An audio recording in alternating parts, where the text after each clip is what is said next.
জমির আল থেকে একেবারে টাটকা দেশি কচুরলতি তুলে নিয়ে এসেছি। তবে এমনিতে আমি পেঁয়াজ রসুন দিয়ে বেশি লতিটা রান্না করি, আজকে একেবারে নিরামিষভাবে রান্না করব। আপনারা প্রথম থেকে শেষ পর্যন্ত সঙ্গে থাকুন, আশা করছি ভালো লাগবে। এই কচুরলতিটাই বেশি স্বাদ লাগে, জঙ্গলের মধ্যে হয় তো, এগুলো চাষ করে না, আপন জ্বালাই হয়। তবে এইটা নিরামিষও করা যায়, আবার মাছ টাছ দিয়েও করা যায়। এই লতিটা খাইতে খুব স্বাদ, ভাজা খাইলে আরো বেশি ভালো।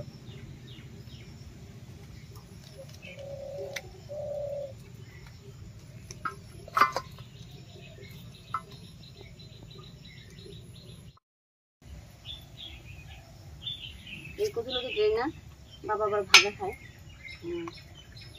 এইগুলো পাওয়া যায় না তো, ঘাসমারা দিয়ে সব শেষ করে দিস না, ঘাসমারা দিয়ে সব নষ্ট করে দিচ্ছি। আগে তো মনে করো একদিন পর পর রান্না হতো না, এই সময় এখন একটু কম।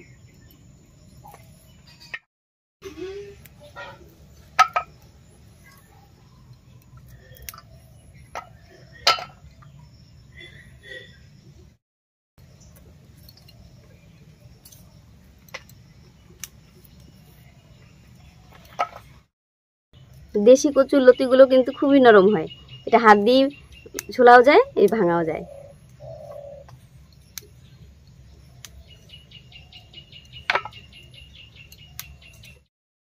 কচুর লতিটা বাঁচতে যা একটু সময় লাগবে, তবে রান্নাটা কিন্তু খুব তাড়াতাড়ি হয়ে যাবে।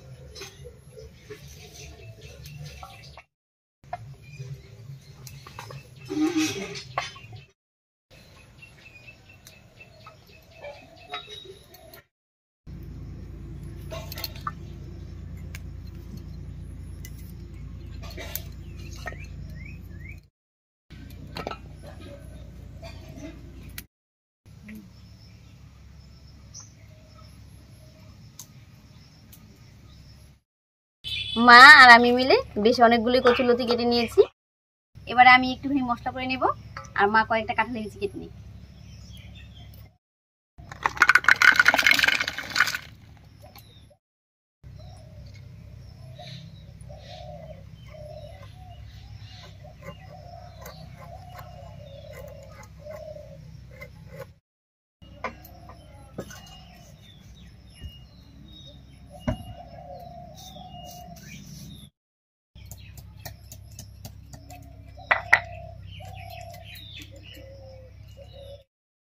এখানে আমি নিয়েছি কয়েকটা কাঁচা লঙ্কা আর এক টুকরো আদা আমি থেতো করে নিয়েছি, আর সঙ্গে নেব 1 চামচ মতো গোটা জিরা।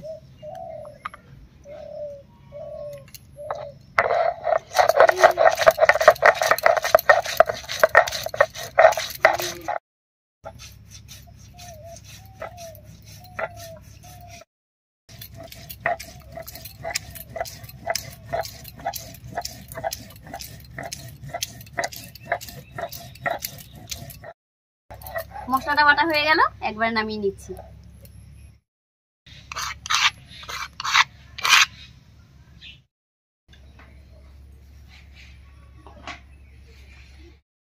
সবকিছু রেডি করে নিয়েছি, এবারে কচুরলতিটা পরিষ্কার করে ধুয়ে নিয়ে এসে রান্নাটা বসিয়ে দিচ্ছি।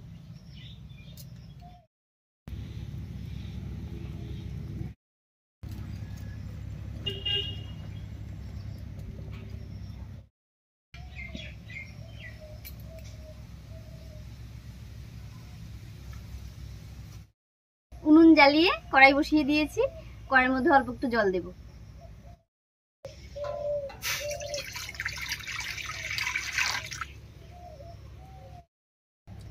জলের মধ্যে দিয়ে দিচ্ছি একটুখানি লবণ। এবারে জলটা বলক উঠে গেলে হালকা করে লতাটা একটু ভাপিয়ে নেব।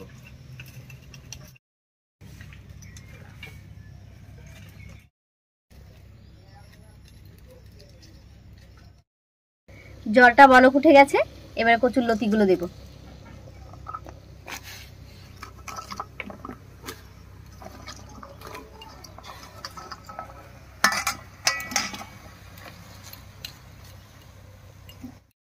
এবারে মিনিট 2 ঢাকা দিয়ে ভাপিয়ে নেব।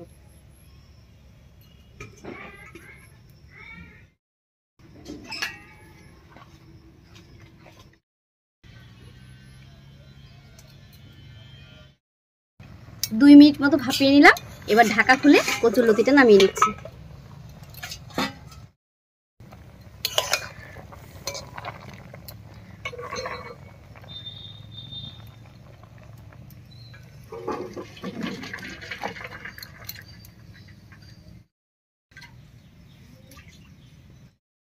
এইবার ফোড়ন দেব, আর ফোড়ন দেব গোটা জিরা আর তেজপাতা দিয়ে।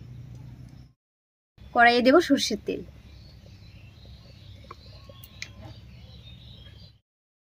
তেল গরম হয়ে গেছে, তেলের মধ্যে দেব 1 চামচ গোটা জিরা আর 2টো তেজপাতা।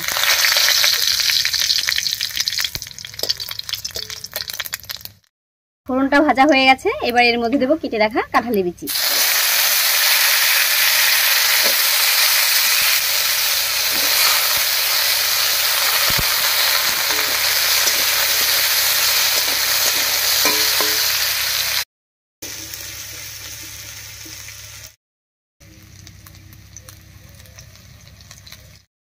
ফোড়নের উপরে কাঁঠালের বিচিটা দিয়ে একটু নাড়িয়ে নিয়েছি। এবারে দেব স্বাদ মতো লবণ আর হলুদ।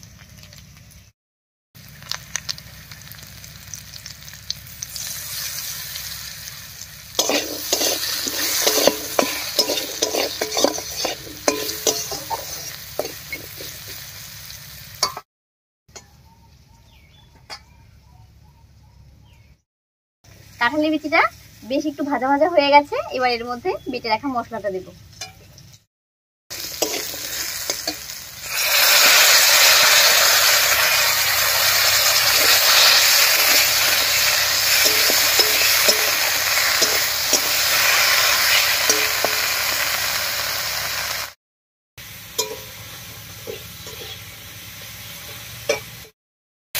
মশলাগুলো দিয়ে কাঁঠালের বিচিটা বেশ কিছুক্ষণ রান্না করে নিয়েছি। এবারে মশলা বাটা জল দিয়ে কষিয়ে নেব।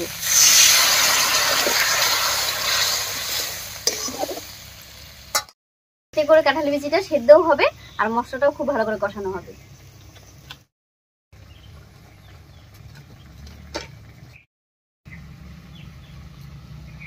রান্নায় আমি কচুরলতিটা একটু পরে দেব, কারণ এটা দেশি কচুরলতি, খুব তাড়াতাড়ি রান্না হয়ে যায়।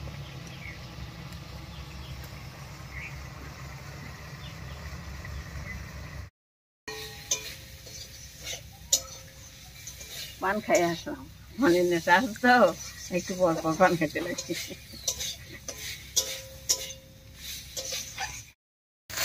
কাঁঠালের বিচির সঙ্গে মশলাটাও খুব ভালো করে কষে গেছে আর কাঁঠালের বিচিগুলো বেশ সেদ্ধ হয়ে গেছে। এবারে নামিয়ে রাখা কচুরলতিটা দেব।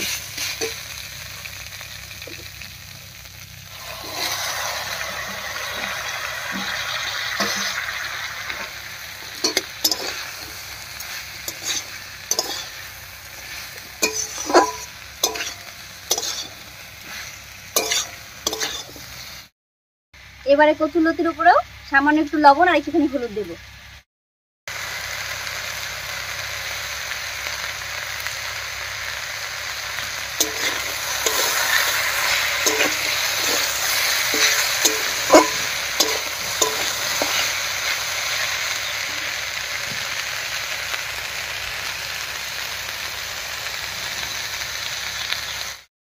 তোমার কাকার বাড়ি গেছিলাম বুঝছো, তখন যে ঠাকুরের বই পুস্তক বিক্রি করার জন্য। তখন তোমার কাকিমা আমাদের দেখে কাঁচালতি তুলে নিয়ে আসলো আর গুঁড়ো মাছ ছিল, এত সুন্দর করে রান্না করছিল। আমার কাকিমা রান্না ভালো। হ্যাঁ, এখনো মনে পড়ে যে সেই খাবারটা খুব স্বাদ হয়েছিল। কাকিমা আচারও খুব ভালো বানাইতেন, আমের আচার। হ্যাঁ,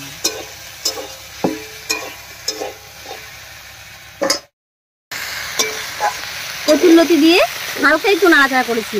দেখুন লতিগুলো কেমন সেদ্ধ হয়ে গেছে। এবার এর মধ্যে সামান্য একটু জল দেব।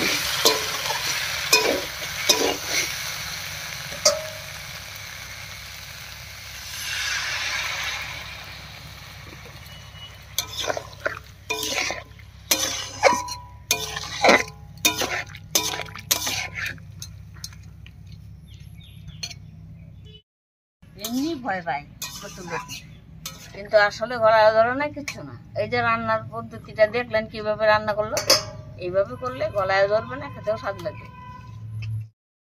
প্রথমে হালকা করে ভাপিয়ে নিলাম, আর এভাবে ভাপিয়ে নিলে গলায় ধরার সম্ভাবনা থাকে না।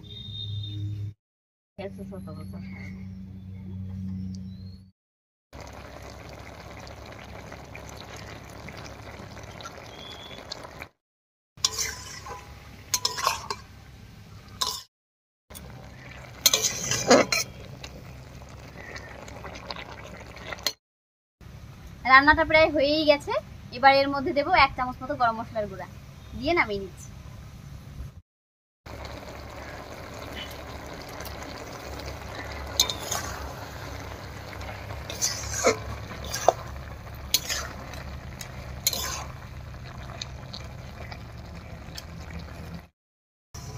রান্নাটা একদম হয়ে গেছে, এবার নামিয়ে নিচ্ছি।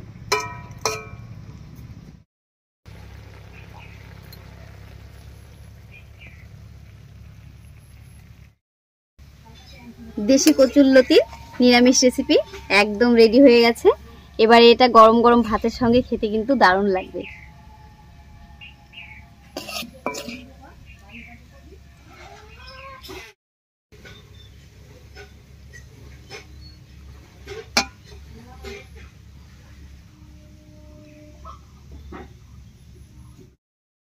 কচুরলতির আমিষ রান্না এর আগে অনেক দেখিয়েছি, আর এই প্রথমবার নিরামিষ রান্না করলাম। তো রেসিপিটা কেমন লাগলো অবশ্যই কমেন্টে জানাবেন। যদি ভালো লাগে একটা লাইক করে দেবেন এবং চ্যানেলটিকে সাবস্ক্রাইব করে এভাবে আমাদের পাশে থাকবেন। আজ এই পর্যন্তই, আবার কাল দেখা হচ্ছে নতুন কোনো রেসিপি নিয়ে।